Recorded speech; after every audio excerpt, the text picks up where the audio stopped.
ہم وہی کہیں گے جو ہمارا دین ہم کو بتاتا ہے، عمل کرو تو تمہارا بھلا ہے۔ السلام علیکم ورحمۃ اللہ وبرکاتہ۔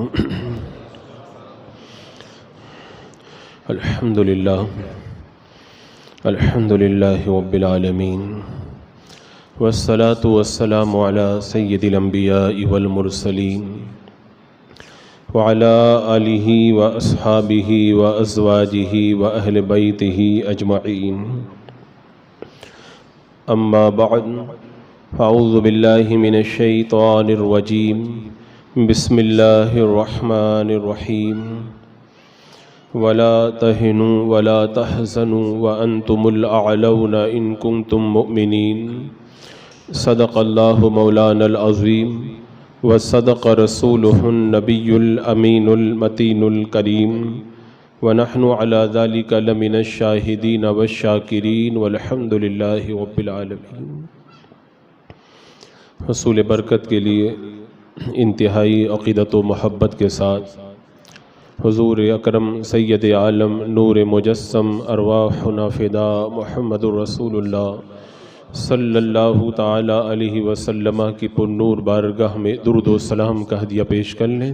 اللہم صلی علی سیدنا و شفیعنا و حبیبنا و مولانا محمد وبارک وسلم، صلاۃ و سلاما علیک یا رسول اللہ صلی اللہ تعالی علیہ وسلم۔ تھوڑے تھوڑے وقفے سے رہ کر کے یہ سوال مختلف پلیٹ فارم سے پیش کیا جاتا ہے کہ آخر پوری دنیا میں بالخصوص ہندوستان کی سرزمین پر مسلمان نشانے پر کیوں ہے، اور ہر جگہ مسلمانوں کو کیوں نشانہ بنایا جا رہا ہے، آخر اس کی وجہ کیا ہے اور اس کے اسباب کیا ہو سکتے ہیں۔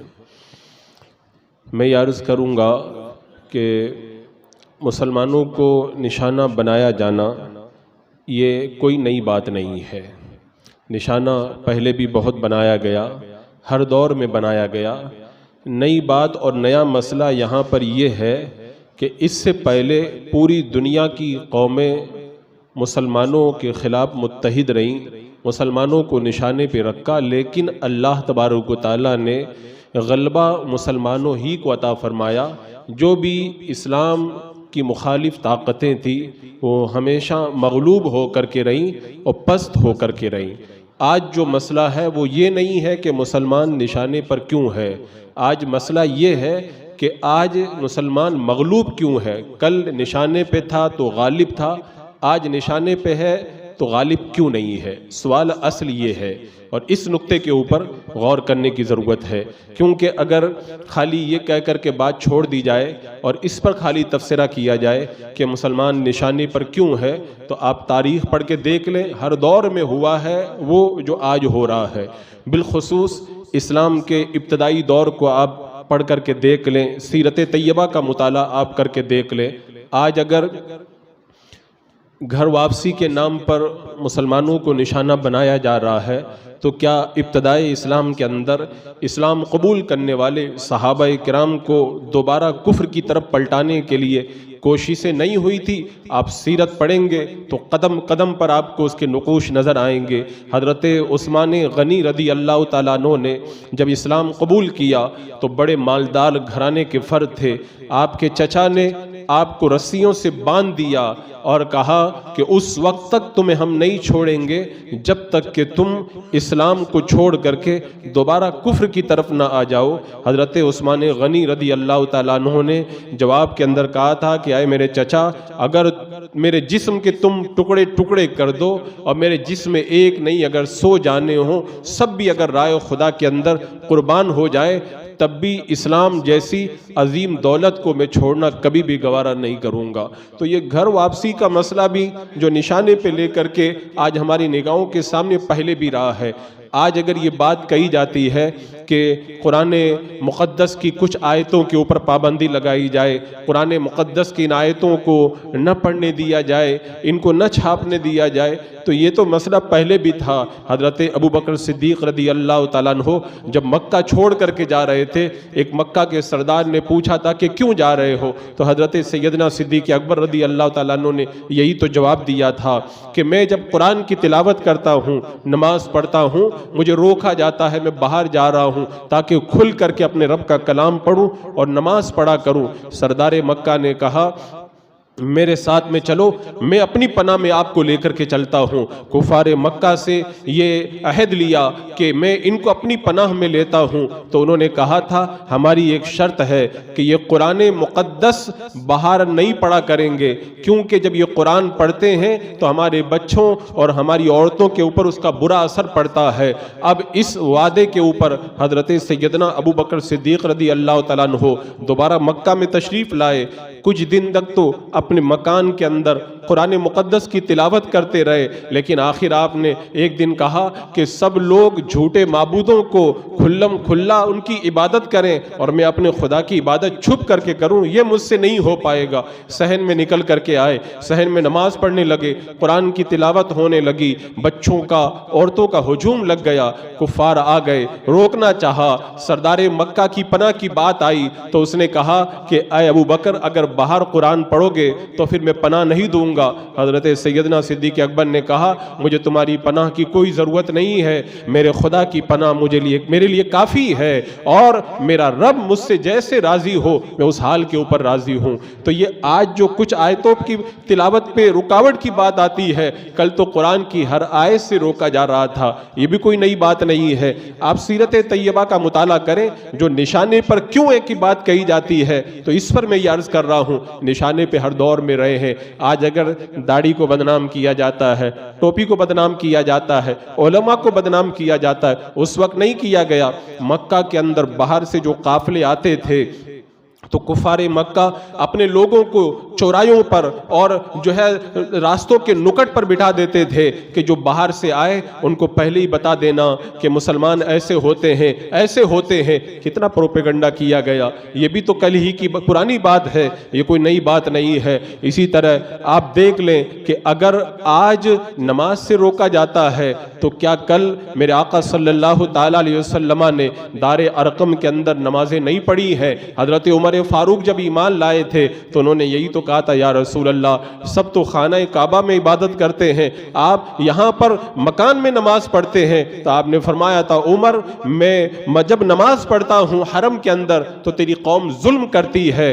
تو یہ تو کل بھی ہوا تھا، جو آج ہو رہا ہے یہ بھی کوئی نئی بات نہیں ہے۔ آج اور آپ دیکھیں جب میرے آقا صلی اللہ تعالیٰ علیہ وسلم عمرہ کرنے کے لیے مکہ شریف تشریف لے کے جا رہے تھے، آپ کو اور آپ کے صحابہ کرام کو عمرہ کرنے سے بھی روک دیا گیا تھا، مکہ میں داخل بھی نہیں ہونے دیا تھا، یہ بھی نہیں دیا گیا تھا، یہ بھی تو پرانی بات ہے۔ یہ جو نشانے پر ہونے کی باتیں بار بار رہ رہ کر کے سنائی دی جاتی ہیں، میں کہتا ہوں کہ یہ کوئی نئی چیز نہیں ہے۔ آج جو ہے وہ مسلم لڑکیوں کے ارتداد کا مسئلہ ہے، تو کیا کل مرتد بنانے کے لیے کوشش نہیں کی گئی تھی؟ آپ سیرت پڑھ کے دیکھیں، تاریخ پڑھ کر کے دیکھیں، حضرت سمیہ رضی اللہ تعالی عنہا جو اسلام کی راہ میں پہلی شہیدہ ہے، انہیں دوبارہ ایمان سے پھیرنے کے لیے کتنا ظلم کیا گیا، آخر انہیں شہید کر دیا گیا۔ اسلام کی راہ میں قربان ہونے والی یہ پہلی خاتون ہے۔ حضرت زنیرہ رضی اللہ تعالیٰ عنہا ابو جہل نے اتنا ستایا کہ وہ آنکھوں سے اندھی ہو گئی۔ ابو جہل نے کہا تھا ہمارے بتوں کی بد دعا لگ گئی، تو آپ نے رب کی بارگاہ میں دعا فرمائی، اے اللہ پہلے تو معاملہ صرف مجھ پر ظلم و ستم کا تھا، اب یہ لوگ مجھے تانا دیتے ہیں، اے اللہ مجھے آنکھوں کی روشنی لوٹا دے۔ تو اللہ تبارک و تعالیٰ نے انہیں آنکھوں کی بینائی واپس عطا فرمائی۔ حضرت نہدیہ کی بیٹی کو کتنا ستایا گیا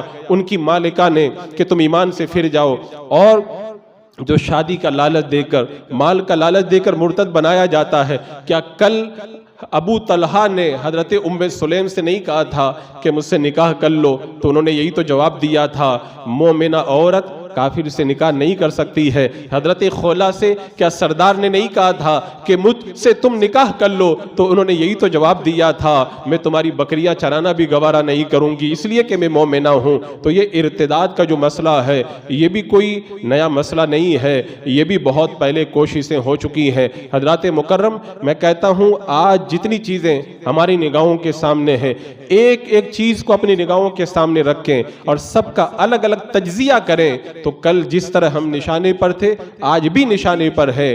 بس اگر آج ہماری نگاہوں کے سامنے سوال ہے تو نشانے پر ہونے کا سوال نہیں۔ لوگ کہتے ہیں جب کالج کے اندر بچہ جاتا ہے تو ٹیچر اس کو پریشان کرتا ہے، تم مسلمان ایسے ہوتے ہو، تم اتنے دہشت گرد ہوتے ہو۔ ابھی پچھلے دنوں میڈیا کے اوپر کتنے ایسے واقعات آئے، تو لوگ سوال کرتے ہیں کہ آخر مسلمانوں کو کیوں نشانہ بنایا جاتا ہے؟ تو میں جواب میں ان سے یہی کہتا ہوں، نشانہ کیوں بنایا جاتا ہے یہ سوال نہ کیا کرو، سوال یہ کرو کل نشانہ بنایا گیا، مسلمان ساری دنیا میں چھا گئے، کوئی دبا نہ سکا، آج نشانہ بنایا جا رہا ہے تو ہم دب رہے ہیں، آج ہم پست ہو رہے ہیں، اس کی وجہ کیا ہے؟ ہمیں وجہ کو تلاش کرنا ہوگا اور پھر اس کا علاج کرنا ہوگا۔ آج ضرورت اس بات کی ہے تو دیکھو ابھی میں نے قرآن مقدس کی جو آیت کریمہ تلاوت کی، رب تبارک و تعالیٰ نے مسلمانوں کی ترقی کا جو راز ہے اس زمانے کے اندر وہ راز بتایا۔ پھر حدیث پاک کو آپ پڑھیں، اس زمانے کے اندر وہ ترقی کیوں نہیں ہے اس کی وجہ بتائی گئی،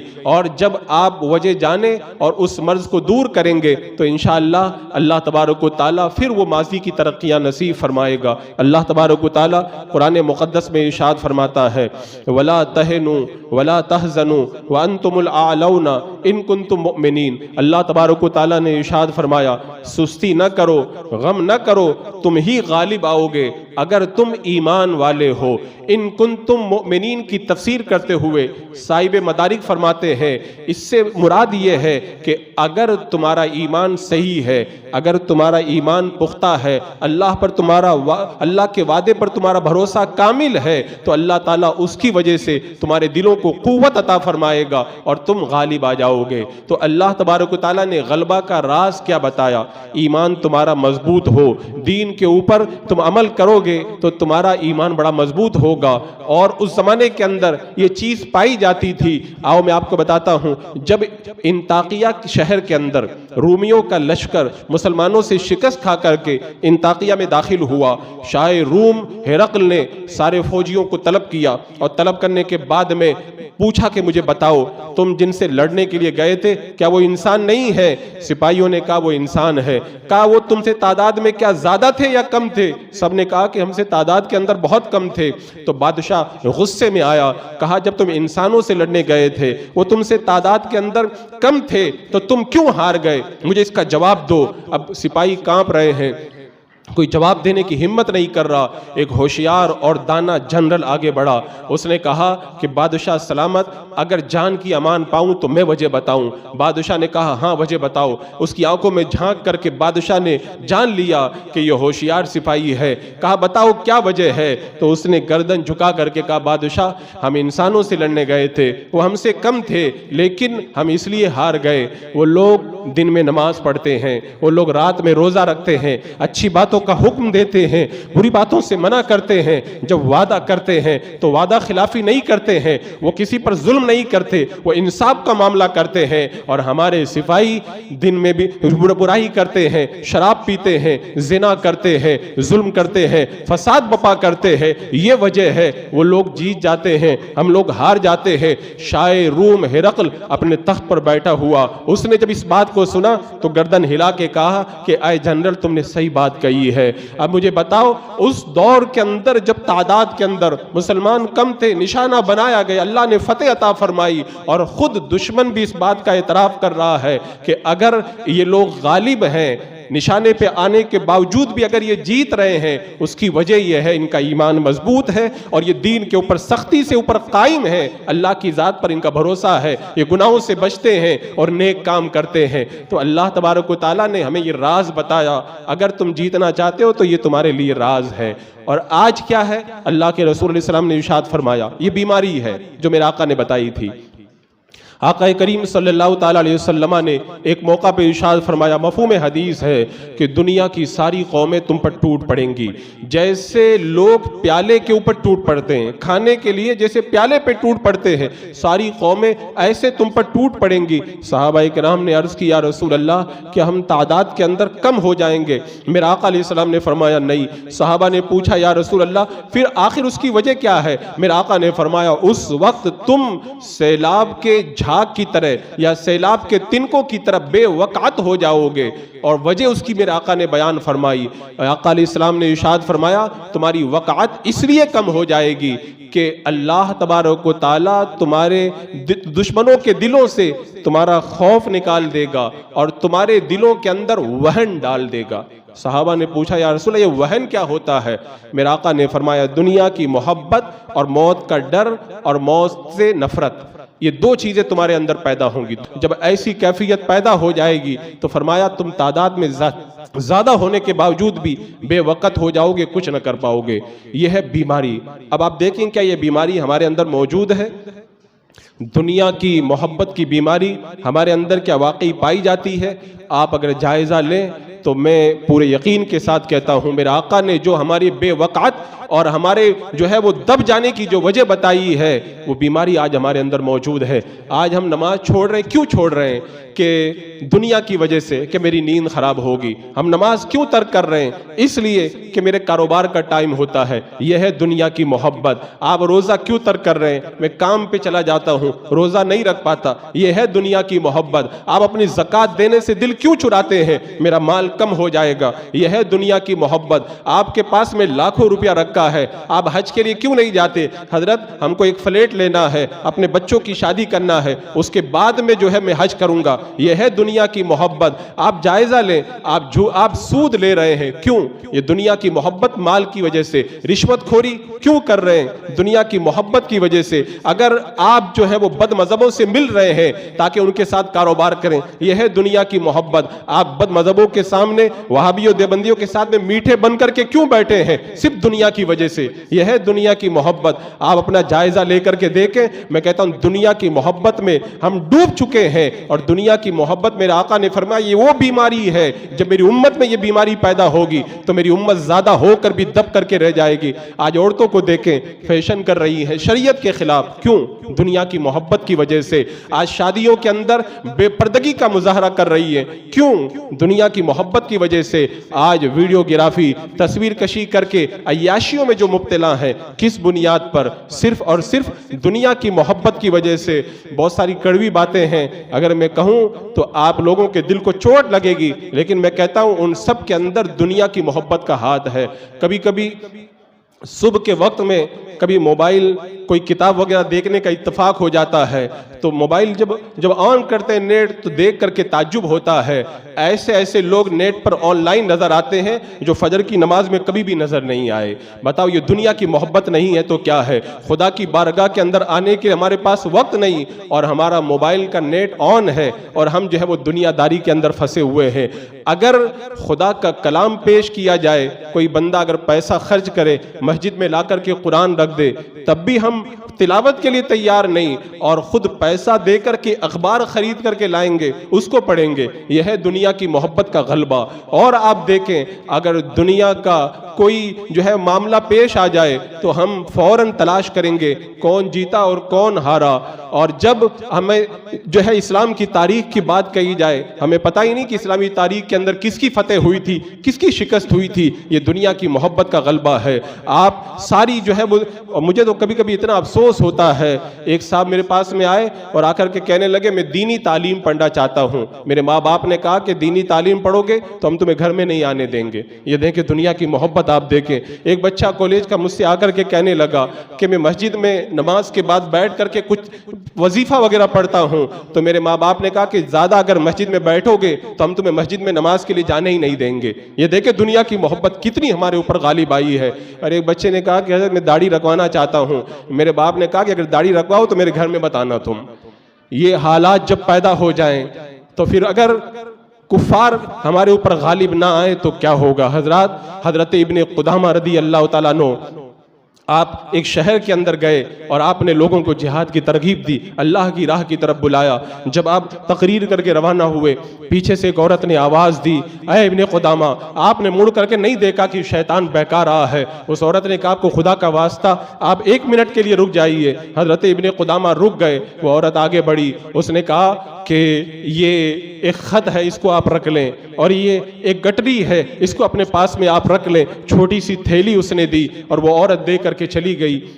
حضرت ابن قدامہ رضی اللہ تعالیٰ عنہ نے خط کھولا تو خط کے اندر لکھا ہوا تھا، اے مسلمانوں کے جنرل، آپ نے ہمیں اللہ کی راہ کی طرف بلایا، میں عورت ذات ہوں، میں یہ نہیں کر سکتی اور میرے طاقت میں یہ نہیں ہے، لیکن اللہ نے مجھے ایک بڑی قیمتی چیز دی ہے جس کو میں بہت پسند کرتی ہوں، وہ مجھے بہت پیاری ہے، اور وہ میری چوٹی کے گھنے بال ہیں۔ میں جب کچھ نہیں کر سکتی، میں اپنی قیمتی چوٹی کاٹ کر کے آپ کو پیش کر رہی ہوں۔ جب کل آپ اللہ کی راہ کے اندر نکلے تو اپنے گھوڑے کی لگام میری چوٹی سے بنا لینا۔ کل قیامت کے میدان کے اندر جب اللہ کی بارگاہ کے اندر میری پیشی ہوگی تو اللہ تبارک و تعالیٰ میری مغفرت اس لیے فرما دے گا کہ ایک مجاہد نے تیرے خوبصورت بالوں کی چوٹی سے گھوڑے کی لگام بنا کر کے میری راہ کے اندر جو ہے وہ جہاد کیا تھا۔ اب دوسرے دن حضرت ابن قدامہ رضی اللہ تعالیٰ عنہ جب میدان جنگ میں اترے ہیں، ایک چھوٹی عمر کا بچہ لڑنے کے لیے آگے بڑھ رہا ہے، آپ نے اس کو گھوڑے پہ بٹھا لیا۔ وہ کہنے لگا کہ آپ مجھے 3 تیر دے دیں۔ اس نے 3 تیر چلائے، 3 رومیوں کو قتل کیا۔ وہ جب مرنے لگا تو اس بچے نے کہا کہ وہ جو چھوٹی دے کر کے گئی تھی وہ میری ماں تھی، آپ میری ماں کے پاس جانا، میرا سلام کہہ دینا، اور یہ ایک امانت ہے، میری ماں کو پہنچا دینا۔ اس کے بعد میں حضرت ابن قدامہ کہتے ہیں، میں نے قبر کھودی، بچے کو جب قبر میں لٹایا، قبر نے بچے کو باہر کر دیا۔ میں نے اللہ کی بارگاہ میں دعا کی، مولا ماجرا کیا ہے؟ غیب سے آواز آئی کہ اے ابن قدامہ تم ہٹ جاؤ، یہ اللہ کا ولی ہے۔ جب آپ ہٹے، ایک سفید پرندوں کا لشکر آیا اور اس بچے کے گوشت کو کھا کر کے رخصت ہو گیا۔ حضرت ابن قدامہ جب شہر میں گئے، اس بچے کی ماں کے پاس میں جب پہنچے تو عورت کی بہن اور ماں باہر آئی، تو ماں نے کہا، یہ بتاؤ تم میرے لیے خوشخبری لائے ہو یا پھر میرے لیے کوئی اور خبر لائے ہو؟ پوچھا کیا وجہ؟ کہا کہ اگر میرا بیٹا مر گیا ہے تب تو میری تعزیت کرو، اور میرا بیٹا اگر شہید ہوا ہے تو مجھے مبارکباد پیش کرو۔ کہا کہ آپ کا بیٹا شہید ہو گیا ہے۔ کہا کوئی نشانی؟ کہا نشانی یہی ہے کہ آپ کا بیٹا جب انتقال کیا تو پرندوں نے آ کر کے اس کو کھا لیا۔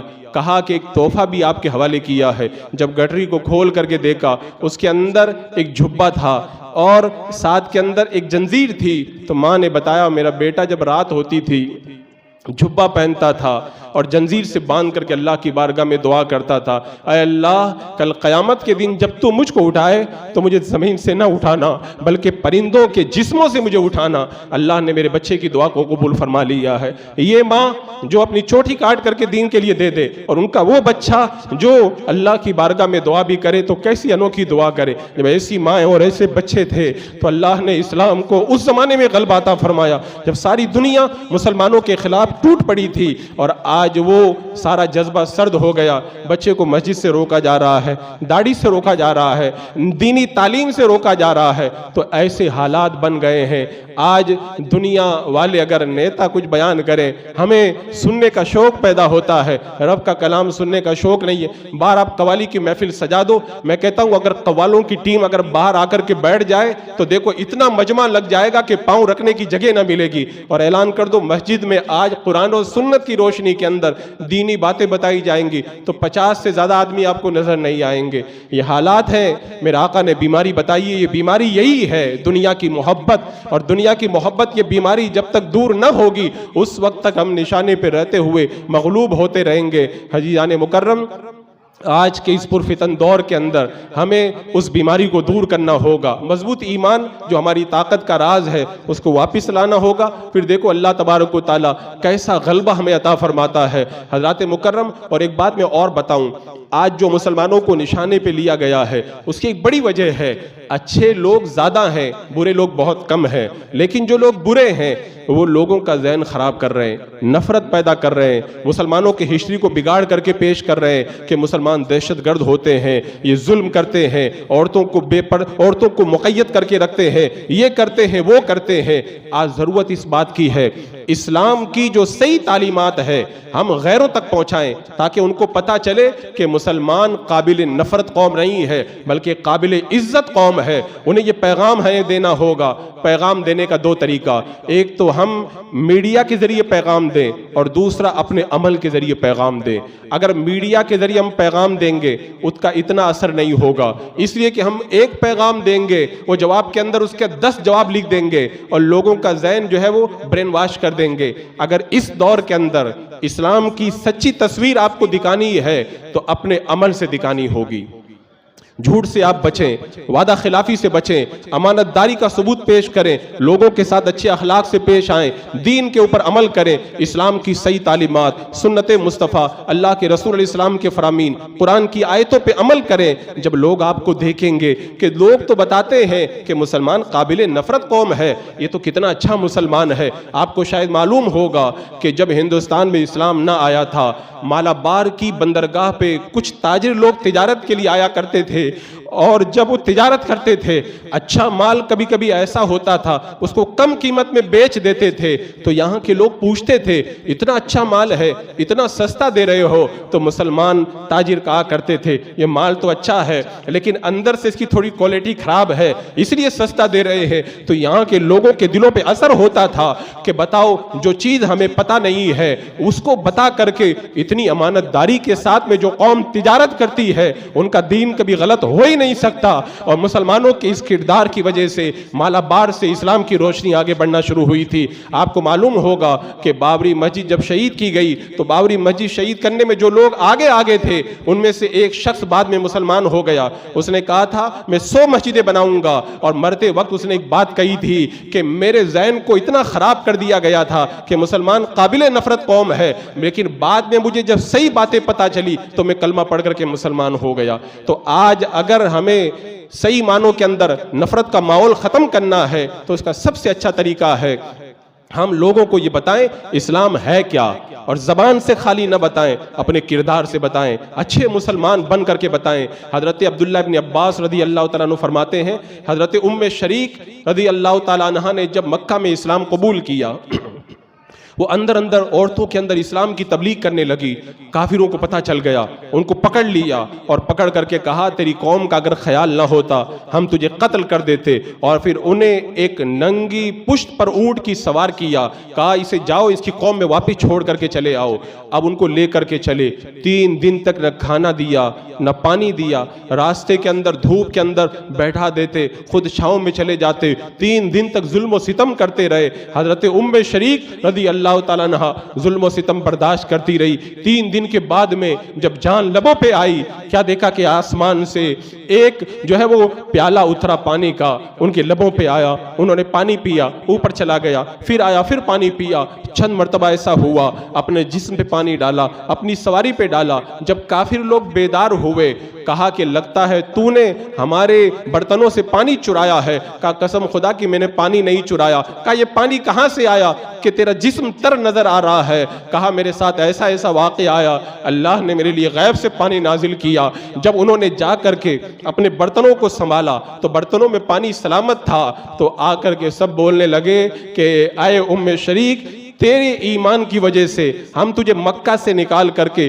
تیری قوم کے اندر چھوڑنے کے لیے جا رہے تھے، لیکن تیرا رب تیرے اوپر اتنا مہربان ہے، ہم اس بات کی گواہی دیتے ہیں کہ تیرا مذہب ہمارے مذہب سے بہتر ہے. اور سب کلمہ پڑھ کے مسلمان ہو جاتے ہیں. یہ کردار کی روشنی ہوا کرتی ہے. بندے کا جب کردار اچھا ہو، آپ جو ہے وہ لون چوری کریں، آپ بینکوں سے جو ہے وہ پیسہ لے کر کے غائب ہو جائیں، آپ کافر سے تجارت کریں، جھوٹ بول کر کے کریں، غلط مال دے کر کے کریں، تو وہ تو یہی سمجھے گا کہ مسلمان قوم غلط ہے، مسلمان قوم جو ہے وہ جھوٹ بولتی ہے، بدعہدی کرتی ہے. آج ہم نے اپنے کردار و عمل کو قرآن و سنت کے خلاف رکھا، تب جا کر کے یہ حالات پیدا ہوئے. اگر ہم جو ہے وہ صحیح معنوں میں انصاف پسند ہوتے، میں نے کتنی بار وہ بات بیان کی کہ مسلمانوں کا لشکر کسی وجہ سے جب ایک شہر کو چھوڑ کر کے جانے لگا تھا تو ان سے جتنا ٹیکس لیا تھا واپس کر دیا. انہوں نے کہا تھا کہ ٹیکس واپس کیوں کر رہے ہو؟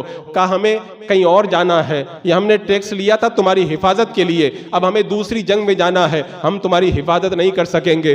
تو رو پڑے اور رو کر کے کہا کہ ہمارے بادشاہ ہم سے اس سے زیادہ ٹیکس لیتے ہیں اور ہم پر ظلم کرتے ہیں، اور تم اتنا کم ٹیکس لیے حفاظت نہ کر سکے تو واپس جا رہے ہو. رو کر کے کہا کہ مسلمانوں تم جاؤ اور تمہارا خدا تمہیں واپس اس شہر کے اندر لے کر کے آئے. یہ کردار کی روشنی ہوتی ہے. جب بندے کا کردار اچھا ہو تو اسلام خود بخود لوگوں کے دلوں کے اندر اترتا ہے. تو نفرت ختم کرنے کا سب سے اچھا طریقہ کہ ہم صحیح معنوں میں مضبوط ایمان لوگوں کے سامنے پیش کریں، دین پہ عمل پیش کریں، تاکہ لوگوں کے دلوں میں جو نفرت ہے وہ دور ہوگی، اور جب نفرت دور ہوگی تو نشانہ بنانا خود بخود بند کر دیں گے. اور یہاں پر میں جو یہ عرض کیا کہ بیماری جو سب سے بڑی طاقت ہماری ہے، طاقت کیا ہے؟ وہ ہے مضبوط ایمان، جو ان کنتم مؤمنین میں رب نے بیان فرمایا، یہ ہے طاقت. اور اس کے بعد میں بیماری کیا ہے؟ دنیا کی محبت، جس کی وجہ سے ہمارے دلوں کی کمزوری. اور اس کا علاج کیا ہے؟ اللہ اس کے رسول کے فرامین پہ عمل کرنا، ایمان کو مضبوط کرنا. بات تو ختم ہو گئی، لیکن یہاں پہ کچھ لوگوں نے بات کا بتنگڑ بنا کر کے رکھ دیا. جب بھی حالات خراب ہوتے ہیں، جب بھی مسلمانوں کو نشانہ بنایا جاتا ہے، تو ایک ہی بات لے کر کے سنائی دیتی ہے کہ یہ علماء جو ہیں وہ صرف بد مذہبوں کا رد کرتے ہیں، یہ آپس میں لڑانا چاہتے ہیں، حالات خراب ہیں، لوگوں کو متحد ہو کر کے کام کرنا چاہیے، جتنے بھی وہابی دیوبندی ہیں سب کو ملا کر کے کام کرنا چاہیے. میں یہاں پر ایک بات یہ عرض کرنا چاہوں گا، میں نے جب طاقت بتا دی، بیماری بتا دی، علاج بتا دیا، تو بات تو ختم ہو جانا چاہیے تھا. لیکن اگر جو یہ اعتراض کیا جاتا ہے، میں چند لفظوں میں اس کو عرض کر دوں. کیا میرے آقا صلی اللہ تعالیٰ علیہ وسلم کو یہ معلوم نہیں تھا کہ ساری دنیا کا کفر متحد ہوگا؟ کیا میرے آقا علیہ السلام نے یہ خبر نہیں دے دی تھی کہ مسلمانوں کے اندر 73 فرقے ہو جائیں گے؟